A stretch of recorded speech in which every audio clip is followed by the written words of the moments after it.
மக்கள் அனைவருமே கொஞ்சம் சிந்தித்து பாருங்க. உண்மையான போராளிகள் தலைவர் பிரபாகரன், அவருடைய சமாதி இப்போ எங்கே இருக்கு? காவேரி பிரச்சனைக்காக போராடிய வீரப்பன், அவருடைய சமாதி இப்போ என்ன நிலைமையில் இருக்கு? தமிழ் மக்களுக்காக போராடிய தமிழரசன், இவர் சமாதி என்ன நிலைமையில் இருக்கு? அப்புறம் இந்த சுபா முத்துக்குமார், இவருடைய சமாதி இப்போ எங்கே இருக்கு? இது எல்லாத்தையும் யோசிச்சு பாருங்க.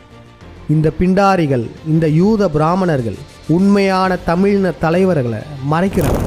போலியான பிம்பங்களை மக்கள் முன்னாடி திணிக்கிறாங்க. ஆனால் இந்த சத்திய யுகத்தில் மீண்டும் உண்மை வெளியே வரும். நாம் தமிழர் கட்சியில் இருக்கிறவங்க, தமிழ் தேசியவாதிங்க, உங்கள் எல்லாருக்குமே சீமான குறை சொல்லும்போது கோபம் வரும். ஆனால் அந்த கோபத்தை கொஞ்சம் ஒதுக்கி வச்சுட்டு இந்த விழயத்தில் சொல்லப்பட்டதெல்லாம் உண்மையானு ஆராய்ந்து பாருங்கள். நாம் தமிழர் கட்சியின் ஐடிவிங்க போல வேற எந்த ஒரு கட்சிக்குமே கூட இல்லை. அப்போ இந்த விழயத்தில் வர கமெண்ட்ஸை கூட கூர்ந்து கவனிங்க. பல ஃபேக் ஐடிகள் மூலமாக ஐடிவிங்ஸு எதிர்மறையான கமெண்ட்ஸ் போடுவாங்க. மக்களை உளவியல் ரீதியாக குழப்புவார்கள். திறந்த மனதோடு ஒரு விடயத்தை அணுகுங்க. அப்போ அதில் உள்ள உண்மைகள் உங்களுக்கு நிச்சயமாக புரிய வரும். மீண்டும் அடுத்த விழயத்தில் சந்திப்போம். நன்றி, வணக்கம்.